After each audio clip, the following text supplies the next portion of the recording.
વિદ્યાર્થી મિત્રો, આજે આપણે 12th સાયન્સ મેથ્સની અંદર ભાગ 7 ચેપ્ટર નંબર 1 સંબંધ અને વિધેયો વિશે અભ્યાસ કરશું. તો સંબંધ અને વિધેયોમાં ભાગ 6 માં આપણે એક એક વિધેય વિશે અભ્યાસ કર્યો હતો. એક એક વિધેય એટલે શું? તો x1 not equal to x2 implies f of x1 not equal to f of x2 મળે તો f એ એક એક વિધેય છે એમ કહેતા હતા. એટલે કે પ્રદેશના અલગ અલગ ઘટક માટે વિસ્તારના અલગ અલગ ઘટક મળે તો f એ એક એક વિધેય છે એમ કહેવાય. હવે આપણે વ્યાપ્ત વિધેય વિશે અભ્યાસ કરવો છે. વ્યાપ્ત વિધેય ઇંગ્લિશમાં એને સબ્જેક્ટિવ અથવા ઓન ટુ ફંક્શન કહેવામાં આવે છે. તો વ્યાપ્ત વિધેય એટલે શું? તો જો y નો પ્રત્યેક ઘટક એ x ના કોઈ ઘટકનું f ની અંતર્ગત પ્રતિબિંબ હોય તો વિધેય f from x to y ને વ્યાપ્ત વિધેય કહે છે. એટલે કે આ f from x to y, x શું છે? પ્રદેશ છે. y શું છે? સહપ્રદેશ. તો આ સહપ્રદેશનો પ્રત્યેક ઘટક એ x ના કોઈ ઘટકનું f ની અંતર્ગત પ્રતિબિંબ હોય જ તો આ f ને વ્યાપ્ત વિધેય કહેવાય. એટલે કે આ y ની અંદર જેટલા ઘટક હશે ને એ દરેકનું આમાંથી કોઈક એવો x મળે, આની અંદરથી કોઈ ઘટક એનું પ્રતિબિંબ આ y માં મળતું જ હોય, બરાબર, તો f ને વ્યાપ્ત વિધેય કહેવાય. એટલે કે આ y છે, જો તો y ની અંદર જેટલા ઘટક હોય એને અંતર્ગત અહીંથી કોઈ x એવો મળવો જ જોઈએ કે એનું પ્રતિબિંબ આ બાજુ મળે, બરાબર. y નો પ્રત્યેક ઘટક એ x ના કોઈક ઘટકનું f ની અંતર્ગત પ્રતિબિંબ હોય જ. y નો અહીં જેટલા ઘટક હોય એ દરેક ઘટક x ના અહીં કોઈક ઘટકનું પ્રતિબિંબ તો થવું જ જોઈએ તો f ને વ્યાપ્ત વિધેય કહેવાય. ધારો કે આ ઉદાહરણ છે, આની અંદર જો y માં a b c d e f આટલા ઘટક આપ્યા, x માં 1 2 3 4, તો અહીંયા y ના પ્રત્યેક ઘટક x ના કોઈક ઘટકનું પ્રતિબિંબ થવું જ જોઈએ. થાય છે? ના. અહીંયા જો a b c d આ ચાર થાય છે આના પ્રતિબિંબ, પણ e અને f અહીંથી કોઈ ઘટકના પ્રતિબિંબ નથી થતા, e અને f. એટલે આ વિધેય વ્યાપ્ત કહેવાય નહીં. અથવા બીજી રીતે કેવું હોય તો દરેક y બિલોંગ્સ ટુ x માટે કોઈક x belongs to capital X એવો મળે કે જેથી f ઓફ x બરાબર y થાય તો f ને વ્યાપ્ત વિધેય કહે છે. એટલે કે આ દરેક y માટે અહીંથી કોઈક x એવો મળે કે જેથી આમ કહીને આમ જોઈન્ટ જ થઈ જતું હોય દરેક y માટે. અહીં જો દરેક ઘટક જોઈન્ટ નથી થતા, e અને f માટે અહીંથી કોઈ x આમ કહીને આમ જોઈન્ટ થતો નથી, એટલે આ વ્યાપ્ત વિધેય નથી. અથવા હજી બીજી રીતે કેવું હોય તો વિધેય f નો સહપ્રદેશ ઇક્વલ ટુ f નો વિસ્તાર થાય તો f ને વ્યાપ્ત વિધેય કહે છે. એટલે કે f નો સહપ્રદેશ અને f નો વિસ્તાર બે સરખા થવા જોઈએ. સહપ્રદેશ અને વિસ્તાર બે સરખા થાય તો f ને વ્યાપ્ત વિધેય કહે છે. તો અહીં જો ધારો કે આ વિધેય f1 એનો પ્રદેશ x છે, સહપ્રદેશ શું છે? y. તો y ની અંદર કયા ઘટક આપ્યા? a b c d e f. તો y ના સહપ્રદેશમાં કેટલા ઘટક છે? a b c d e f. અને એનો વિસ્તાર જુઓ તો વિસ્તારમાં શું મળે છે? આને સંગત અહીંયા ઘટક મળ્યા હોય વિસ્તાર કહેવાય, a b c d. તો વિસ્તારમાં a b c d જ મળે અને સહપ્રદેશમાં શું છે? a b c d e f. એટલે બે સરખા ન થાય તો વ્યાપ્ત કહેવાય નહીં. તો આમ બે રીતે, અહીં ત્રણ રીતે વ્યાખ્યા આપી આપણે, બરાબર. પેલું f નો સહપ્રદેશ ને f નો વિસ્તાર સરખો થાય તો એ f ને વ્યાપ્ત વિધેય કહેવાય. બીજી રીતે કેવું હોય તો અહીંયા દરેક y માટે કોઈક x એવો મળવો જોઈએ કે જેથી આમ જોઈન્ટ થઈ જાય, f ઓફ x બરાબર y. તો f ને વ્યાપ્ત વિધેય કહી શકીએ. આમ આપણે એક એક વિધેયની વ્યાખ્યા આગળ જોઈ અને વ્યાપ્ત વિધેયની જોઈ. હવે જો આ ઉદાહરણ એના 1 2 3 4 ઉદાહરણ અહીંયા આપ્યા છે મેં. એ ઉદાહરણ દ્વારા આપણે વિશિષ્ટ માહિતી મેળવી વ્યાપ્ત વિધેય ને એક એક વિધેય બેયની. બરાબર? ફરીથી સમજવું હોય તો એક એક અને વ્યાપ્ત વિધેય એની વ્યાખ્યા. તો એક એક વિધેયમાં શું હતું, અહીં અલગ અલગ ઘટક લો, અલગ અલગ જવાબ આવવા જોઈએ. ધારો કે 1 નો જવાબ અલગ એ આવે છે, 2 નો જવાબ બી, 3 નો જવાબ ડી, 4 નો જવાબ સી. પણ અહીંયા જુઓ તો 1 નો જવાબ બી છે અને 2 નો જવાબ એ બી છે. તો અહીંયા અલગ ઘટક લીધા પણ જવાબ સરખો આવ્યો, તો એક એક કહેવાય નહીં. અને અહીંયા અલગ અલગ ઘટક લઈને અલગ અલગ જવાબ આવે તો એક એક કહેવાય. તો આમ વ્યાપ્ત વિધેય કયું છે અને એક એક વિધેય કયું છે એ આ ઉદાહરણ દ્વારા સમજીએ. તો પહેલું જ ઉદાહરણ જો, f1 from x to y. હવે x માં કેટલા ઘટક આપ્યા? 1 2 3 4. y માં a b c d e f. તો એક એક છે કે નહીં? તો એક એક માટે અહીંથી જેટલા ઘટક આપ્યા હોય દરેકના અલગ અલગ પ્રતિબિંબ મળવા જોઈએ. 1 નો જવાબ એ આવ્યો, 2 નો જવાબ બી, 3 નો જવાબ ડી, 4 નો જવાબ સી. તો દરેકનો અલગ અલગ જવાબ આવે. બરાબર? અહીં સરખા ઘટક ન હોય તો અહીંયા સરખો જવાબ આવવો જોઈએ નહીં. એટલે અલગ અલગ ઘટક અલગ અલગ જવાબ. તો આ F1 એક એક છે, F1 એ એક એક છે.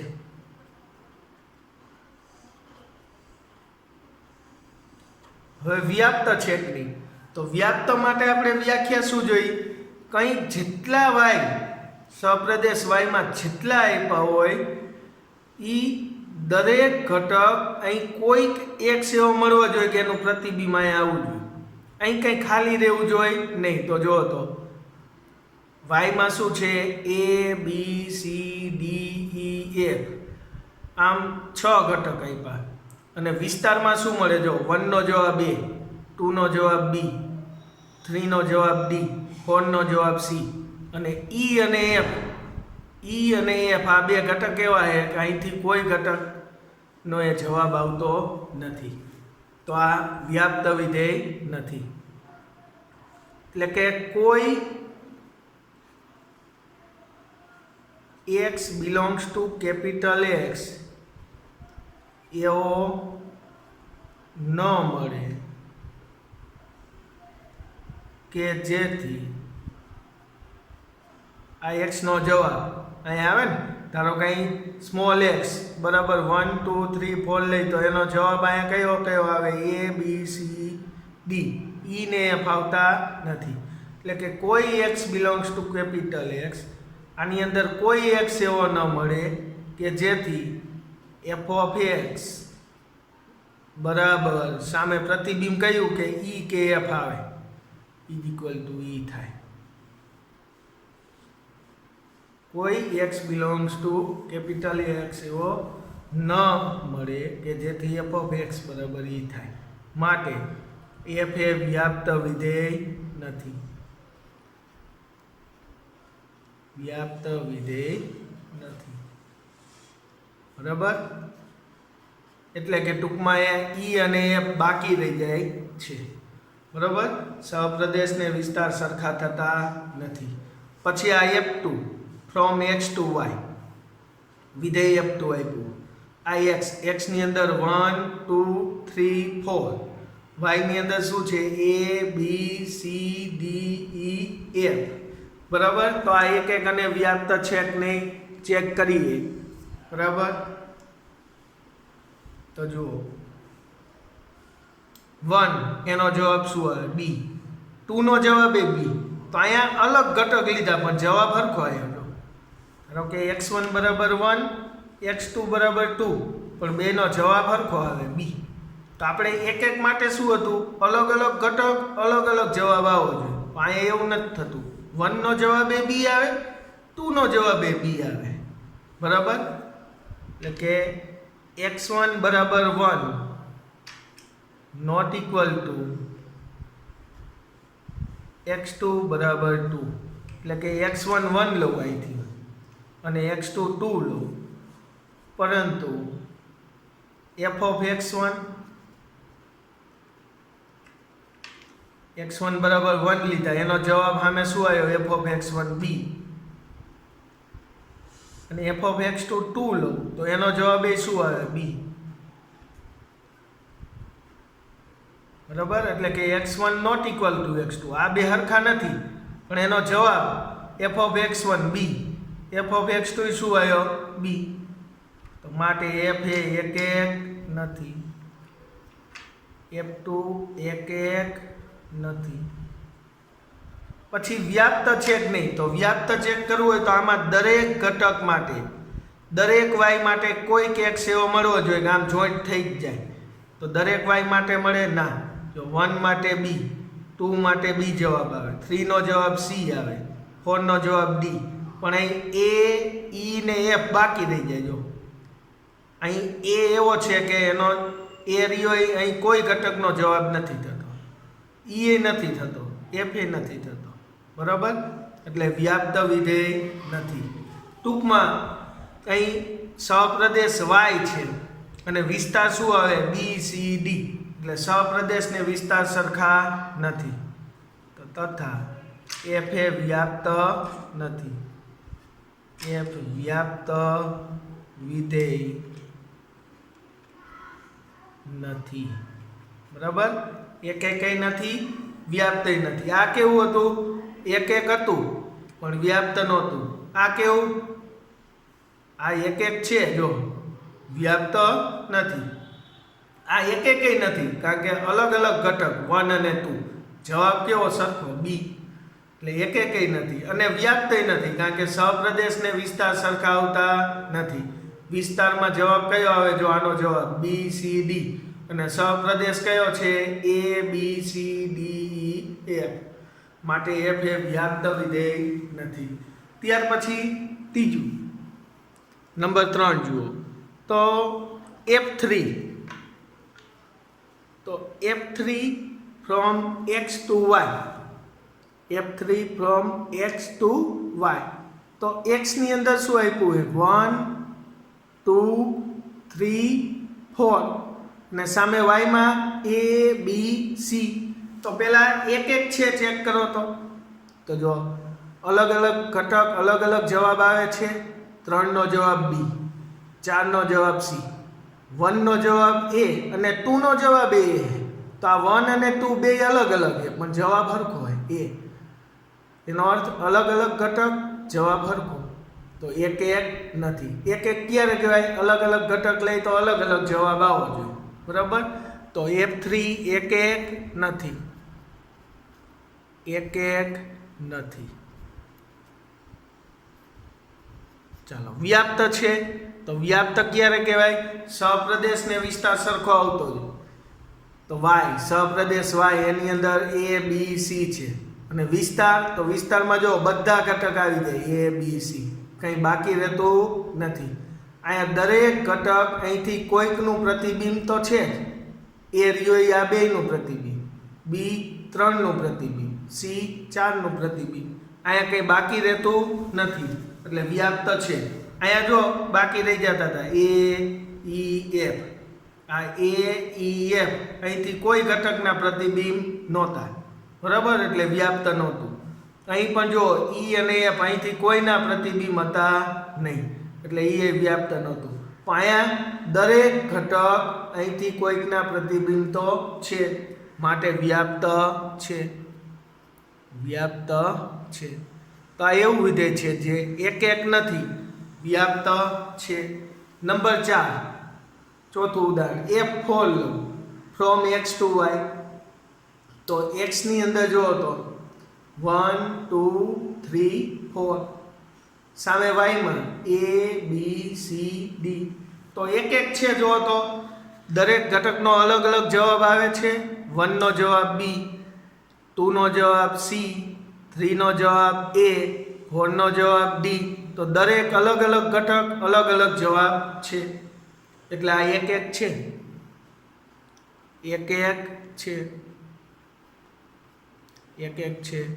વ્યાપ્ત છે. તો વ્યાપ્ત માટે શું, અહીં દરેક ઘટક, અહીં y ની અંદર જે દરેક ઘટક આપ્યા હોય અહીંથી કોઈકનું પ્રતિબિંબ તો હોવું જ જોઈએ. તો a રહ્યો એ 3 નું પ્રતિબિંબ, b 1 નું પ્રતિબિંબ, c 2 નું પ્રતિબિંબ, જો d 4 નું પ્રતિબિંબ છે જ ને. દરેક ઘટક આવી જાય અહીંયા, બરાબર. એટલે કે અહીંયા દરેક x, અહીં દરેક y માટે કોઈક x અહીં એવો મળે જ છે કે જેથી આમ જોઈન્ટ થઈ જાય દરેક ઘટક. એટલે વ્યાપ્ત વિધેય છે, વ્યાપ્ત છે, એક છે અને વ્યાપ્ત છે મિત્રો. તો અહીં જોયું તો પહેલું ઉદાહરણ, તો પહેલા ઉદાહરણમાં જો એક છે વ્યાપ્ત નથી. બીજું ઉદાહરણ F2 તો એક નથી અને વ્યાપ્તય નથી. ત્રીજું ઉદાહરણ એક નથી વ્યાપ્ત છે. ચોથું ઉદાહરણ એક છે અને વ્યાપ્તય છે, બરાબર. તો આ આપણે વ્યાપ્ત વિધેય અને એક વિધેય એની વ્યાખ્યા જોઈ અને એના ઉદાહરણ, બરાબર. ફરીથી જો મિત્રો એક અને વ્યાપ્ત વિશે ફરીથી વિશેષ ખ્યાલ મેળવવો. એક વિધેય એટલે શું હતું તો ફરીથી સમજાવીએ. જો ધારો કે આ ગણ એ છે,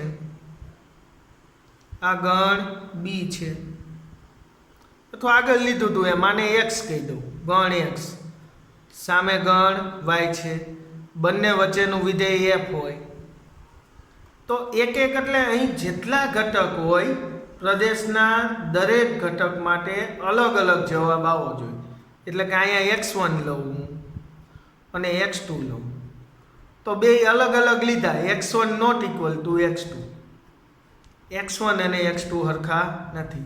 તો આનો જવાબ અહીંયા મળે અને આપણે શું કહી, x1 નો જવાબ આવે ને f ઓફ x1, x2 નો જવાબ આવે ને f ઓફ x2, x1 નો જવાબ આવે f ઓફ x1, x2 નો જવાબ અહીંયા મળે f ઓફ x2. તો આ અલગ અલગ ઘટક છે, x1 not equal two x2, તો ઇમ્પ્લાય સામે જવાબ એ અલગ અલગ આવવા જોઈએ, f of x1 not equal to f of x2, આવું થવું જોઈએ. અલગ અલગ ઘટક લઈ x1 not equal two x2, સામે જવાબ જે વિસ્તાર મળે એ અલગ અલગ આવવો જોઈએ, f of x1 not equal to f of x2. આવું થાય તો f કેવું કહેવાય, એક છે. તો f ને કેવું વિધેય કહી શકીએ, એક છે.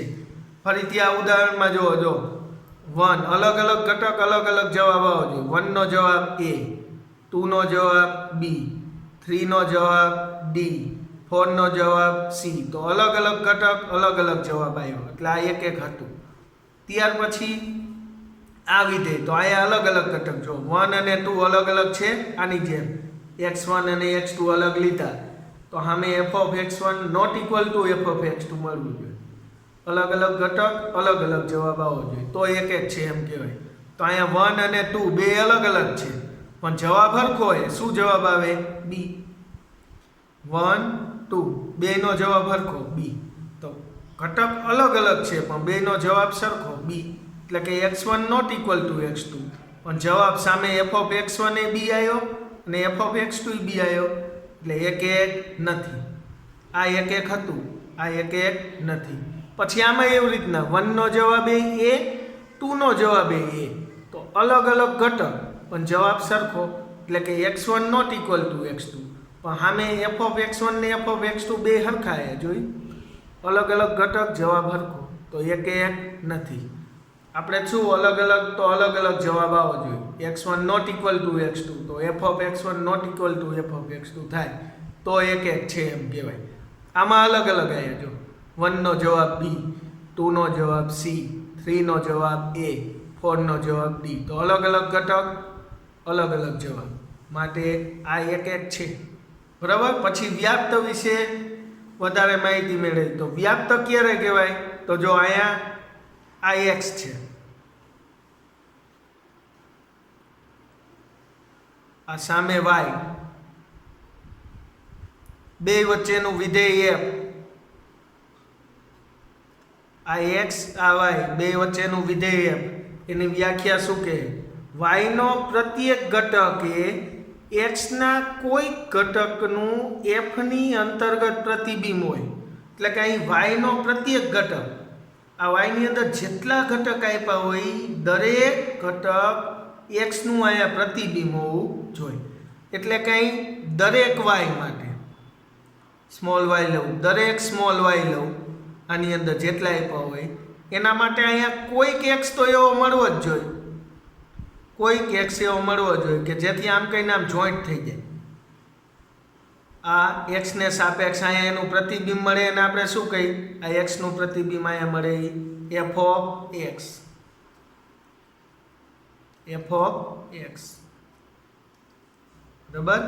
અહીં x નું પ્રતિબિંબ મળ્યું f of x. એટલે કે અહીંયા દરેક y માટે કોઈક x મળવો જોઈએ કે જેથી આમ f of x બરાબર y થઈ જાય, બરાબર. બીજી રીતે આમે કહેવાય દરેક y belongs to capital y માટે, દરેક y belongs to capital y માટે અહીંયા દરેક y, અહીં જેટલા y આપ્યા દરેક y માટે કોઈક x belongs to capital x, કોઈક x અહીંયા એવો મળવો જ જોઈએ, કોઈક x belongs to capital x એવો મળે કે જેથી f of x બરાબર y થાય. એટલે f of x અહીંયા જે પ્રતિબિંબ મળ્યું અને y બે સરખા થઈ જાય, તો f ને વ્યાપ્ત વિધેય કહેવાય. બીજી રીતે કેવું હોય તો જો અહીં આ જે y આપ્યો એ શું કહેવાય? સહપ્રદેશ. અને આને સંગત અહીંયા જે ઘટકો મળશે એને શું કહેવાય? વિસ્તાર. એટલે કે f નો સહપ્રદેશ ઇક્વલ ટુ f નો વિસ્તાર થાય, બરાબર. આ y સહપ્રદેશ છે અને આને સંગત અહીંયા જે ઘટકો મળશે એ શું કહેવાય? વિસ્તાર. એ બે સરખા થાય તો f ને વ્યાપ્ત વિધેય કહેવાય. આ ઉદાહરણમાં ફરીથી જોયું તો જો અહીંયા y વ્યાખ્યા શું કીધી વ્યાપ્ત વિધેયની? દરેક y માટે અહીં કોઈક x એવો મળવો જોઈએ જેથી આમ જોઈન્ટ થઈ જાય દરેક y માટે. અહીંયા દરેક y માટે આમ જોઈન્ટ થાય છે? ના, e ને f માટે થતા નથી, એટલે આ વ્યાપ્ત નથી. પછી આમાંય જો દરેક y માટે આમ જોઈન્ટ થતા નથી, a e f આ ખાલી રહી જાય, જોયું? a e f એટલે વ્યાપ્ત નથી. અહીંયા દરેક y માટે આમ જોઈન્ટ થાય છે, જો a b c ત્રણેય માટે જોઈન્ટ થાય. અહીંયા ચાર ઘટક છે a b c d, ચારેય માટે આમ જોઈન્ટ થાય છે, તો આ વ્યાપ્ત છે, આ વ્યાપ્ત છે, આ બે વ્યાપ્ત નથી. હવે આપણે સ્વાધ્યાય 1.2 એની અંદર કયા વિધેય એક છે, કયા વિધેય વ્યાપ્ત છે એના વિશે વિશેષ ખ્યાલ મેળવીએ. તો આપણે એક્ઝામ્પલ 2 જોઈએ. નીચે આપેલ વિધેયો એક અથવા વ્યાપ્ત અથવા બંને ગુણધર્મ ધરાવતા વિધેયો છે કે નહીં તે ચકાસો. નીચે વિધેયો આપ્યા છે એમાંથી કયું વિધેય એક અને કયું વ્યાપ્ત છે કે કયું વિધેય બે છે એ ચેક કરવાનું. તો પહેલું છે f from n to n, બે વચ્ચેનો સંબંધ શું આપ્યો? f of x બરાબર x નો વર્ગ. તો આ વિધેય f નો પ્રદેશ શું આપ્યો? n. સહપ્રદેશ શું આપ્યો? n. વિસ્તાર શું મળશે તો એ આપણે ચેક કરવું જોઈએ, બરાબર. તો f of x બરાબર x નો વર્ગ. આ એક અને વ્યાપ્ત વિધેય છે કે નહીં ચેક કરવાનું. તો પ્રદેશ n આપ્યો, જો ધારો કે આ પ્રદેશ પ્રાકૃતિક સંખ્યા n છે.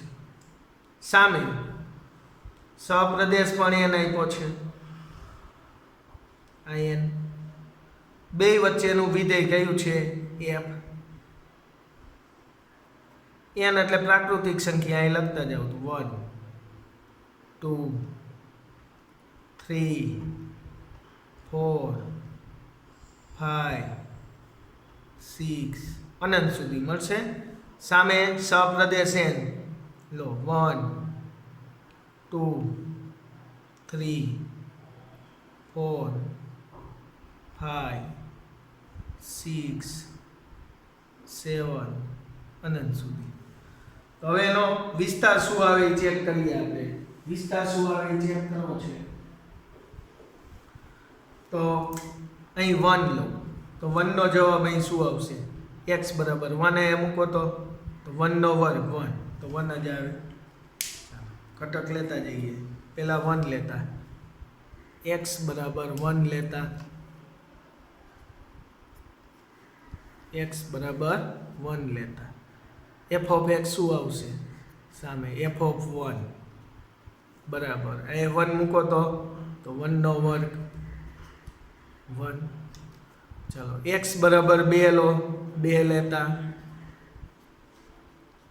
2 લો તો f ઓફ 2, અહીં 2 મૂકો તો 2 નો વર્ગ 4. ચાલો x બરાબર 3 લઈએ, 3 લેતા, અહીં 3 લો, 3 નો વર્ગ 9, f ઓફ 3, 3 નો વર્ગ 9.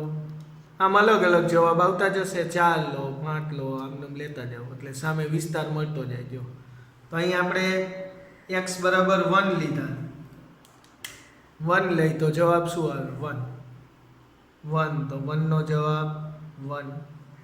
ચાલો પછી 2 લઈ તો 2 નો જવાબ શું આવ્યો? 4. પછી 3 લઈ તો એનો જવાબ શું આવશે? 3 નો વર્ગ 9.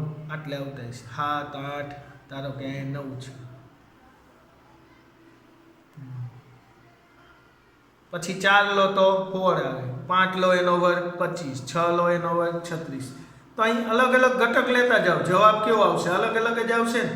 4 લો તો 16, 5 લો તો 25, 6 લો તો 36, 7 લો તો 49. વધતા જ જશે. બરાબર, જેમ આગળ જાઓ એમ અહીં મોટી કિંમત જ થતી જશે. બરાબર, તો પહેલા એક માટે વિચારો તો અહીં કોઈ એવા ઘટક મળશે 2 અલગ ઘટક લો ને એનો જવાબ સરખો આવે? ના, અલગ અલગ ઘટક લેતા જઈશો એટલે જવાબ એ કેવો અલગ અલગ આવતો જશે. આમ f એ એક છે. જો અહીં દરેક x1 x2 belongs to capital N માટે, દરેક x1 x2 શેમાંથી? n માંથી, પ્રદેશમાંથી લો. દરેક x1 x2 આમાંથી લો તો એના માટે x1 not equal two x2, x1 અને x2 હરખા ન હોય. અહીં ઘટક અલગ અલગ હશે x1 ને x2, તો અહીંયા જવાબ કેવો અલગ અલગ જ મળશે. એટલે x1 not equal two x2 હશે તો implies f of x1 not equal to f of x2 થાય. અલગ અલગ ઘટક, જવાબ અલગ અલગ. બરાબર, માટે f એ એક છે, f એ એક છે. હવે વ્યાપ્ત વિશે વિચારીએ, વ્યાપ્તતા વિશે. વ્યાપ્ત વિધેય છે કે નહીં ચેક કરો. ચાલો એક તો છે જ, અલગ અલગ ઘટક અલગ અલગ જવાબ આવશે. તો વ્યાપ્ત માટે લો તો વ્યાપ્ત વિધેયની વ્યાખ્યા શું હતી? આ સહપ્રદેશના દરેક ઘટક માટે, અહીં જેટલા હોય એટલા, દરેક માટે કોઈક એક સાંઈ એવો મળવો જોઈએ જેથી આમ જોઈન્ટ થાય. આનો પ્રતિબિંબ અહીંયા મળે. તો અહીંયા આ 2 રહ્યો એનો જવાબ અહીંથી આમ કહીને આમ જોઈન્ટ થશે? ના, કારણ કે 1 નો જવાબ શું આવે? 1. 2 લો તો જવાબ શું આવ્યો? 4. 3 લઈ તો 9, તો આ બાકી જ રહી જવાના. 2, 3, 5, 6, 7. આ 2 રહ્યા અહીંથી કોઈ ઘટકનું પ્રતિબિંબ 2 નહીં મળે, કોઈ ઘટકનું પ્રતિબિંબ 3 નહીં મળે, 5 નહીં મળે, 6 નહીં મળે. બરાબર, તો આ બધા ઘટક બાકી રહી જશે. એટલે કે અહીં જો કોઈ એક એવો ન મળે કે એનું પ્રતિબિંબ આ 2 થાય. તો અહીં કોઈ x belongs to capital N માટે f ઓફ x બરાબર જવાબ શું આવે? 2 થાય. કોઈ x belongs to capital N, અહીંથી કોઈ x એવો નહીં મળે કે જવાબ f ઓફ x બરાબર આ 2 આવતા હોય. કોઈ x બિલોંગ્સ ટુ N માટે f ઓફ x બરાબર 2 થાય તેઓ x ન મળે. બરાબર, માટે f એ વ્યાપ્ત વિધેય નથી. માટે f એ વ્યાપ્ત વિધેય નથી. આપણે વ્યાપ્ત વિધેયની વ્યાખ્યા શું હતી? ફરી જો તો દરેક y belongs to capital Y માટે અહીંયા દરેક વાય માટે કોઈક એક્સ એવો મળવો જોઈએ, આમ કહીને આમ એનું પ્રતિબિંબ કોઈક એક્સ એવો મળવો જોઈએ કે આ દરેક વાય એ આના પ્રતિબિંબ થઈ જતા હોય. તો અહીંયા જો બગડો તગડો 5 6 7 આ એકેય ઘટક અહીંથી કોઈ એક્સના પ્રતિબિંબ થશે નહીં. આના અંદર કોઈ એક્સ એવો નહીં હોય કે જેનું પ્રતિબિંબ આમ કહીને આમ 2 આવતા હોય, બરાબર? કારણ કે 1 લઈ તો 1 જવાબ આવે, 2 લો તો 4, 3 લો તો 9, બસ 4 લો તો 16, આમનો વધતું જ જાય આગળ. એટલે કે કોઈ x બિલોંગ્સ ટુ n માટે f ઓફ x બરાબર 2 થાય તેવો x ન મળે. અહીંયા કોઈ x એવો ન મળે કે એનો જવાબ 2 આવતો હોય, બરાબર? માટે f એ વ્યાપ્ત વિધેય નથી. ત્યાર પછી આના પછીનો એક્ઝામ્પલ અહીંયા n2n. હવે z ટુ z લઈએ તો શું થાય? તો એ આપણે આગળ ભાગ 8માં જોશું. આના વિશે વિશેષ ખ્યાલ મેળવશું, એક અને વ્યાપ્ત વિધેય છે કે નહીં એવા દાખલા વિશે. તો અહીં સુધી રાખીએ આપણે.